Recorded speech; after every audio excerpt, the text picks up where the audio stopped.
श्रीराम जय राम जय जय राम.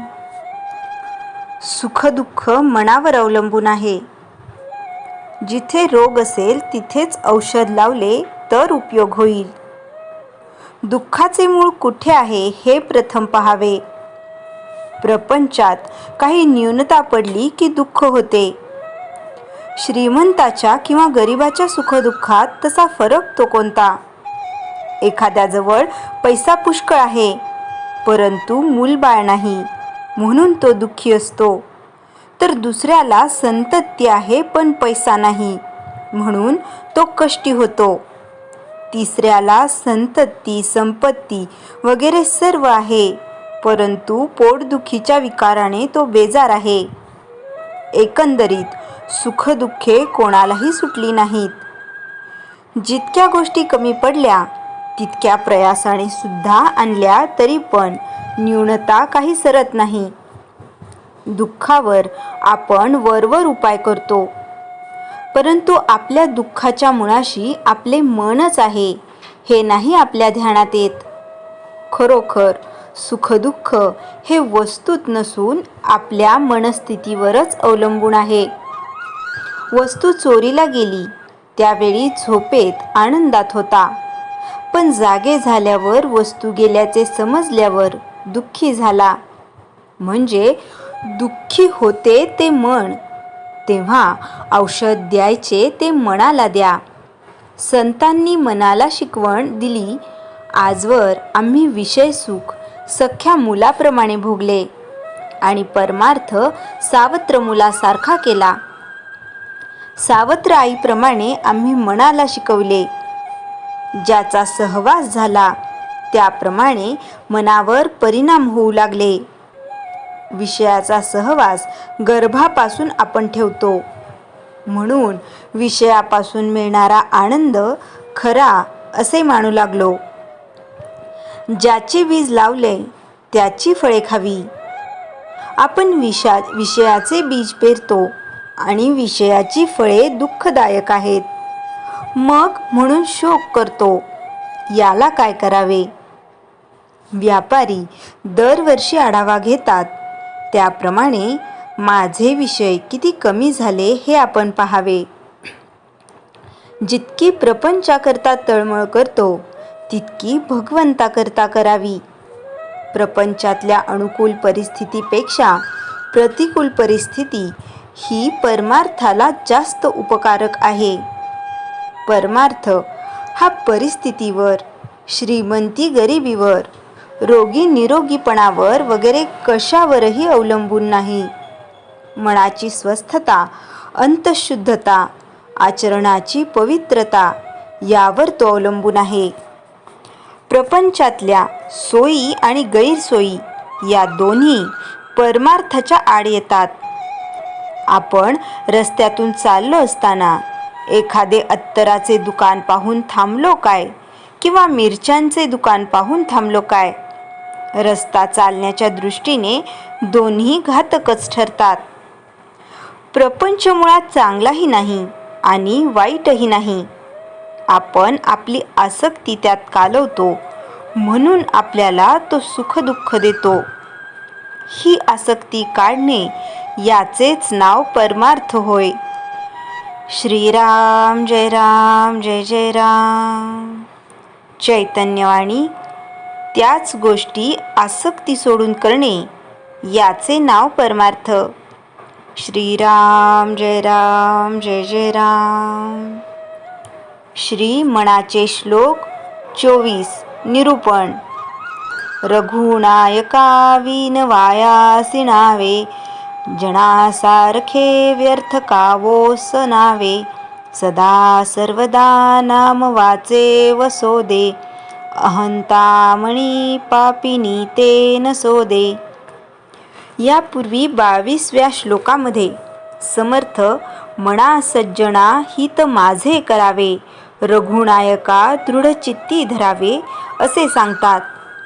स्वतःचे हित साधवायचे असेल आणि रघुनायकाला दृढचित्तात बसवायचे असेल तर काय केले पाहिजे याचा विस्तार समर्थ या श्लोकामध्ये करीत आहेत. स्वतःचे हित साधावयाचे असेल व सर्वप्रथम व्यर्थ बोलण्यावर समर्थ आक्षेप घेतात. जनी वाऊगे बोलता सुख नाही, या पूर्वीच्या श्लोकामध्ये समर्थ सांगतात. तर या श्लोकात जनासारखे व्यर्थ का ओसणावे असे सांगून पुन्हा एकदा वाणीवर संयम ठेवण्यास समर्थ सांगत आहेत. हे मना, तुझा जिभेवर सतत असणारे भगवंताचे नाम हे तुझा वाणीवर संयम आणण्याचे प्रभावी साधन आहे. सतत नाम घेण्याची सवय मनाला आणि वाचेला व्यर्थ बडबड करण्यास आळा घालते. भगवंताव्यतिरिक्त इतर बडबड ही वायफळ बडबड आहे. मिळालेल्या या समर्थांचा उपयोग करून स्वतःचे हित करून घे. भगवंताच्या नामाचे वळण जसे जिव्हेला लावायचे तसेच इतरांची निंदा न करता केवळ गुणांचा गौरव करण्याचे वळण लागणे देखील तितकेच महत्त्वाचे आहे. सर्वसामान्यपणे आजच्या धावपळीच्या युगामध्ये नामासाठी वेळ काढायचा म्हटले की वेळ नाही ही सबब ठरलेली असते. परंतु इतरांची निंदा नालस्ती करताना, वायफळ बडबड करताना खूप वेळ काढता येतो. खरे तर सतत भगवंताचे नाम घ्यावयाचे म्हणजे त्यामध्ये भगवंताला प्रिय असणारे वर्तन देखील अपेक्षित आहे. वाणीच्या माध्यमातून उत्तम विचार व्यक्त करणे, इतरांच्या गुणांचा गौरव करणे, दुसऱ्याच्या मनाला शांतता लाभेल असे बोलणे, सत्यप्रिय भाषण असणे, या गोष्टी देखील सतत नामस्मरणामध्ये अपेक्षित आहे. या वाचिक तपाचा आपल्याला विसर पडतो.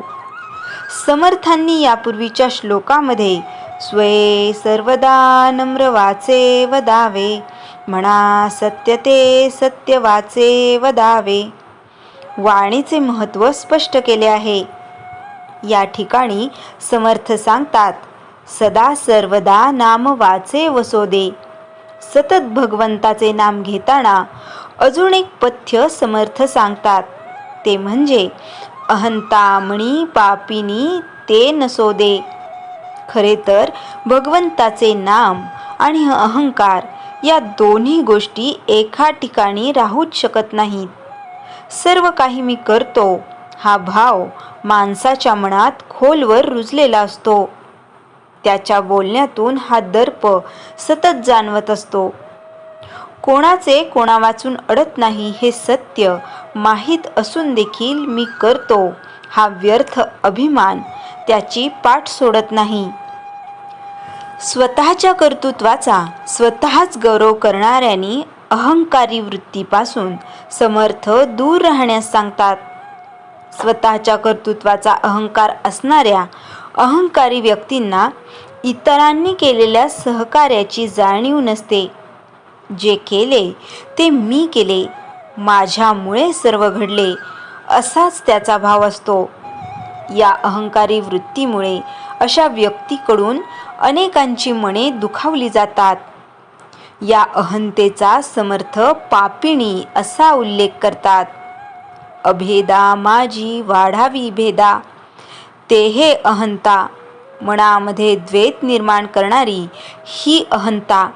उत्तम गुणापासून दूर नेणाऱ्या या अहंतेला मनापासून हद्दपार कर आणि स्वतःचे हित करून घे असे समर्थांचे सांगणे आहे.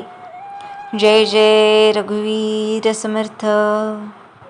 श्रीराम जय राम जय जय राम. गोंदवलेकर महाराज चरित्र अंतिम भाग. अवघी दुमदुमली नगरी, गोंदवले झाले वैकुंठपुरी. लाडक्या भक्तासाठी आले त्रिपुरारी, ब्रह्मचैतन्य समाधिस्थ झाले. महाराज खोलीत आले. 3-4 मंडळी जागत होती. महाराज काही वेळ तक्क्याला टेकून बसले. बसवले जात नाही म्हणून आडवे झाले. ते उतानेच झोपले होते. चेहरा शांत प्रसन्न वाटत होता. 4 वाजायच्या सुमारास उठून बसले. श्रीराम श्रीराम म्हणाले. महाराज सिद्धनाथात डोळे मिटून बसले.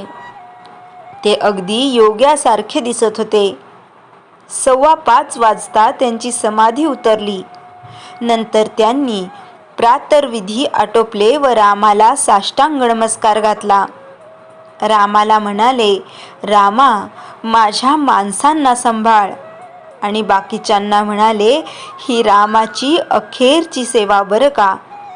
पुन्हा आसन घालून बसले. जागत असलेले 4-5 लोक त्यांची अस्वस्थता पाहत होते. इतक्यात वामनरावांनी येऊन त्यांच्या पायावर डोके ठेवले. महाराजांनी आपला हात त्यांचे डोक्यावर ठेवला. म्हणाले, जेथे नाम तेथे माझे प्राण, ही सांभाळावी खूण. वामनरावांचे पाहून बाकीच्यांनीही त्यांचे अनुकरण केले. सर्वांच्या डोक्यावर हात ठेवला, पण काही बोलले नाहीत. महाराजांनी डोळे मिटून घेतले. ती अमृत वेळ होती. त्यांचा श्वास जोराने चालू लागला. म्हणून भाऊसाहेबांना बोलावलं. भाऊसाहेबांनी जोशींना बोलावले. पण ते येण्याआधीच महाराजांची प्राणज्योत चैतन्यात विलीन झाली होती. सोमवार 22 डिसेंबर 1913 6:10 कमी असताना गोंदावल्याचा हा अध्यात्मसूर्य मावळला, तो कायमचाच. महाराज जिथून आले तिथे परत गेले. महाराज सोमवारचा दिवस पाहणार नाही, ही कल्पना भाऊसाहेबांना आली होती. डॉक्टरांनी नाडी पाहून महाराज आपल्याला सोडून गेल्याचे त्यांना कळवले. महाराजांना पलंगावर नीट निजवले गेले. सर्व मंडळी शोकसागरात बुडून गेली. काहींना वाटले महाराज समाधीस्थ झाले असतील, उठतील थोड्या वेळाने. पण ती होती महासमाधी.